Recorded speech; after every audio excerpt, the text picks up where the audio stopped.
Hello ladies and gentlemen, once again I am Infinity Outlaw and I have another replay here for you between some great players in the top left.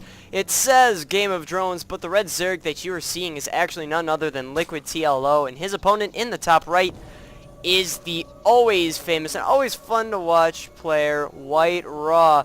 Now White Raw is usually known for using some different strategies and really mixing it up in the metagame, but it seems like he's gonna open up with your standard Forge Fast Expand. This is Dream Altar. It is a huge map, and Protoss like it because they have the ability to easily wall off here and establish a really easily defended natural.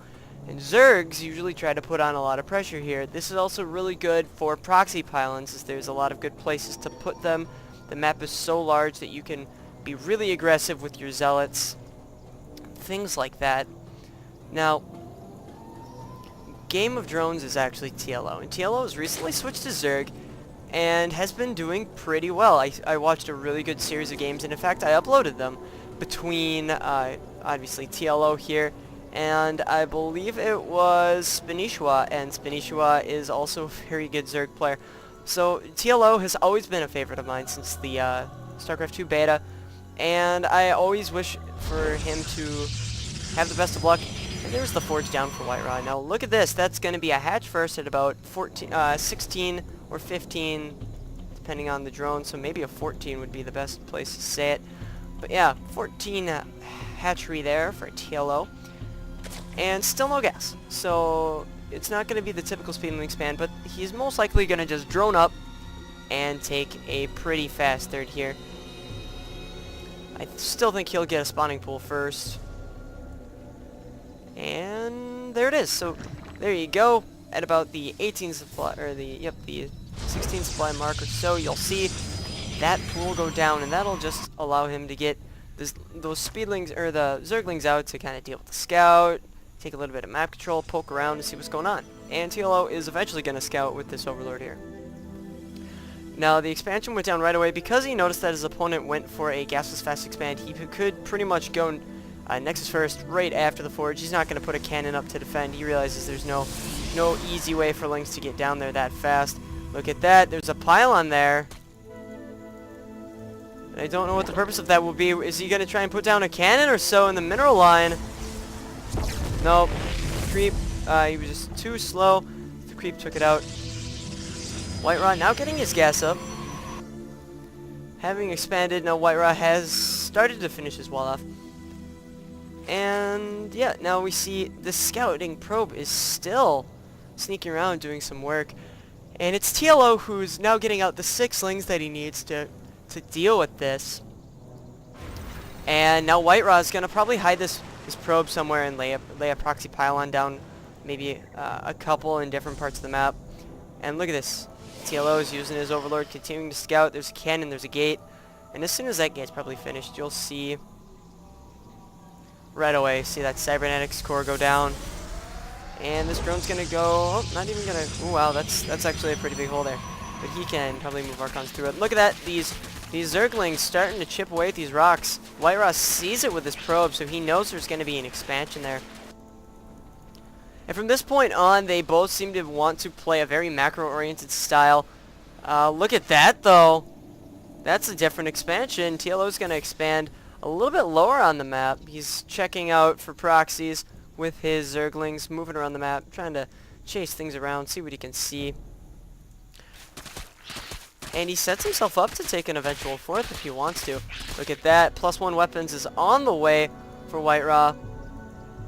And the reason why that's so important is because now he's able to put down many gates and probably put down a proxy of some sort, probably right in this area,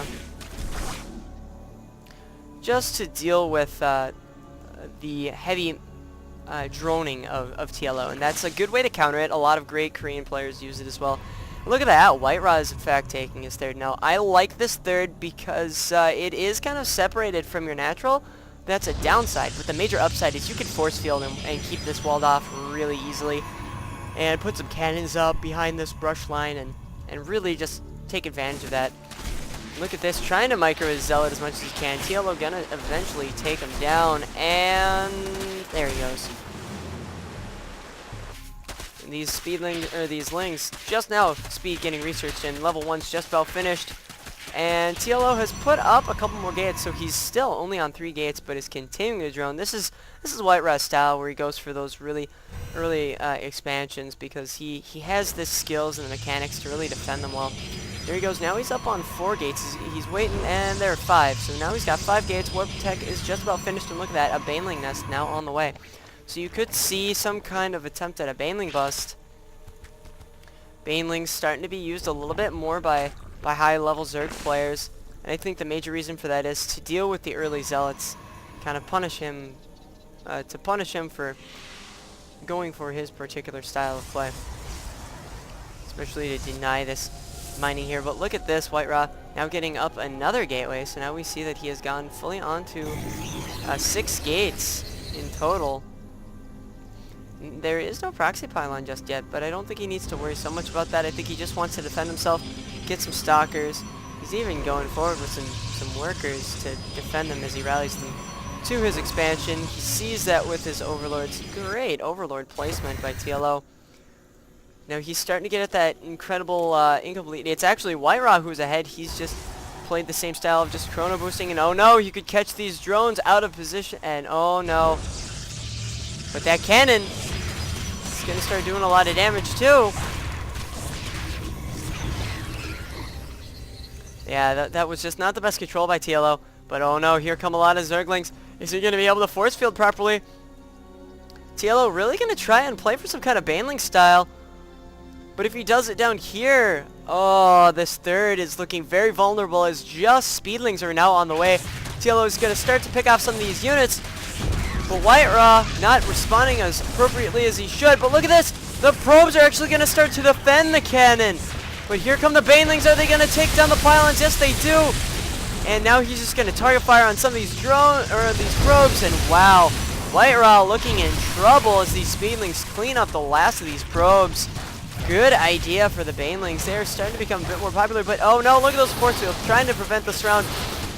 Those Speedlings are going to still get a pretty decent surround on those Stalkers. And White Raw looking in danger. TLO using some great decision making and a little bit of creativity to his advantage. And now you see that the incomplete has jumped well into TLO, into his favor.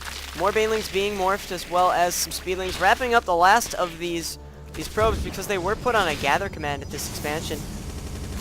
And there is a pylon up there again, so the damage really has been done. There's even more Banelings, but here they come. They do have the speed upgrade because Lair is finished, but good force fields this time, basically nullifying a lot of those Banelings. But still, a couple of sentries went down, and he's going to lose a couple more. So looking at it this way, I do like how TLO right behind this, he's gone ahead and he has basically made, well, he's getting a Spire after getting Lair, which is very smart on TLO's end. He must have done that in the downtime while his Banelings were morphing in. But TLO is getting his Overlords a little out of position here with that rally. Rally points can really suck if you're a Zerg player, because Overlords and military units all rally to the same spot. Look at this. TLO is taking a 4th. His economy will be so far ahead at this point. He's at 75-70 though. He's actually not that far ahead. It seems like White Raw is just continuing to chrono boost as necessary. He's now getting his level 2 upgrades and has an Observer out, so he's gone for this Robotech, as you can see with his Immortals. Immortals do great against Roaches, but right now there are Mutas on the field. There's not a lot of Stalkers. I think TLO can make a huge go of this, but right now they're actually even in workers, and I think that's just because TLO is at this point where he realizes he's got 4 bases. He can kind of do almost whatever he wants at this point. Meanwhile, White Raw can do the same thing. And the big difference is I think the upgrades are well in White Raw's favor. He's now getting 2/2 upgrades as well as Blink and adding on a Templar Archive. So if he expects this, is there an Observer? Has he even seen the Spire? No. But he should know, based on a lot of Speedlings, that there should be either Infestors on the way or Mutas, in which case both of those compositions will be handled very easily by the High Templar. These Zealots now poking a little bit forward, and just look at this. White Ra is now getting a Warp Prism. Now, White Ra has really revolutionized it. He's not, and it's really, in every matchup he tries to use the Warp Prism. Drops are an important facet of any game, and White Ra definitely knows this. Now look at this there, as the muta count slowly climbs for TLO, he's slowly getting the upgrades as well, but he's still at 0-0 upgrades with them. He needs to apply this harassment wherever he can. He needs to put up some spine crawlers at his bases. He's got some banelings there to defend, but right now these mutas, now that their blink has been finished, TLO needs to wait until he gets more mutas on the field so he can do some damage. He's bunching them up. Is he going to be able to magic box down these stalkers? I think he's going to be able to do some damage, but oh no, that's a great blink. Here come the mutas though. They're starting to do some damage, but look at the force fields preventing the banelings from doing too much. The TLO is actually on the back ropes as he has to pull away with these mutas. Oh, looking at it this way, White Ra has killed a whole lot more units right now and is actually gone ahead in the worker count, but let's actually look at how much they are mining. A lot more gas for TLO, and that makes total sense, seeing as how he's going for this muta army. He needs just that Warp Prism kind of turned around, realizing there's a lot of air units, so he will be neutralized right away. And White Ra's in fact going to continue to macro up, and is going to take out these rocks and get his fourth underway.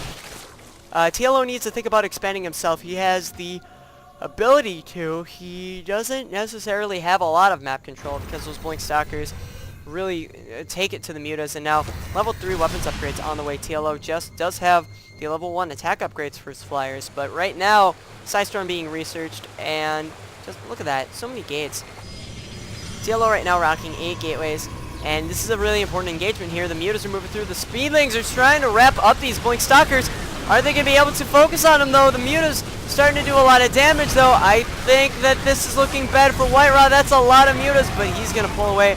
There's a good blink forward for White Ra, and TLO has to pull back with his mutas once again. Still losing a lot, but a bit more damage was done this time. Bad rally with those speedlings, needs to catch them before he loses too many. And I heard a transfuse somewhere, and I don't know exactly where. And here we go. So now that there is another Warp Prism coming out for White Ra, and he's moving forward with this Blink Stalker army. He is researching Psystorm, but I don't think he has any High Templar out on the field. Right now, TLO still needs to think about expanding, because right now there is that fourth for White Ra, and being on even bases in ZVP is really, really bad for Zergs. TLO kind of letting his macro slip. He's not really hitting those larva injects like he should. Then again, he's at this point where he doesn't have to worry so much about it. Here's this a bunch of Blink Stalkers starting to check for those other expansions. Here come the mutas. That's a lot of mutas. We're talking a total of 26 mutas right now. That's almost that critical mass. And getting those upgrades now, getting melee level 2 as well as missile attacks level 2, flyer attacks level 2 rather. That's really important. He's also getting banelings to deal with a lot of the zealots that could be coming up because of the speedling pressure. And now these High Templar are just waiting to Psystorm the mutas whenever they come. And look at this, White Ra's got his Warp Prism ready. He wants to immediately reinforce wherever the battle is, and that's a really good use of it. It's basically a mobile pylon, but oh no! These mutas are just gonna say forget about it, gonna start attacking units at will. A decent blink forward, but TLO can just reposition himself. And now, these mutas gonna catch these stalkers off guard. Meanwhile, the banelings coming in, good force fields, but they still creep through. The Immortal goes down, but that Immortal was pretty, well, no, that Immortal's gonna live with those shields. But I don't know, there's still a lot of blink stalkers as reinforcements come in. TLO slowly chipping away, but I think the muta count is going... Oh wow, that battle was won by TLO. Hands down, blink forward to try and kill out as many as them as he can. Now the upgrades are still so much in White Ra's favor. He's got 2-3, he's getting level 2 shields, so he's 2-1-3. That's incredibly good for White Ra. TLO still not able to expand, but he's starting to get the mineral count up there. At this point, getting into the late game against a very good Protoss player proves to be dangerous. A blink up onto the high ground as the Zerglings are now going down. These Blink Stalkers are able to do a whole lot of damage as there's no real way to respond. It seems like the Speedlings have moved into the fourth of White Ra, but these mutas not going to be able to do that much. These Blink Stalkers realize they have an advantage. He won a huge battle, and he's just going to continue to take away these mutas. But I don't know, these mutas are actually doing a lot of good damage, but there's a good blink. Get out of there, line of fire. And, well, White Ra takes it to TLO. TLO has to GG. So what are my reasons for victory in this game? I think that the macro really slipped for TLO. I think he wasn't able to produce enough units to do a lot of damage, and it was the decision-making of White Raw. White Raw is always known for his great decision-making. In this case, realizing, you know, he could take a fourth because his opponent, or a third because his opponent was macroing so heavily, and that would force TLO to, you know, expand again or come up with some kind of really interesting timing. I don't think an expansion would have worked out for his favor. He did get a lot of mutas, but the decision-making was then on White Raw's favor. Well, then TLO actually stopped making decisions. He just started to throw his mutas at the Stalker army, and even with the High Templar there with Storms, he didn't even get a chance to use them. And yeah, it's just White Raw played a better game. So congratulations to him. That was a really good game. I will try and get some more of these replays out to you, but I really enjoyed this game. Hopefully you guys did as well. I will see you guys next time. Outlaw leaving the building for the evening, most likely. I think I'm going to go play Skyrim for a change. Later, guys.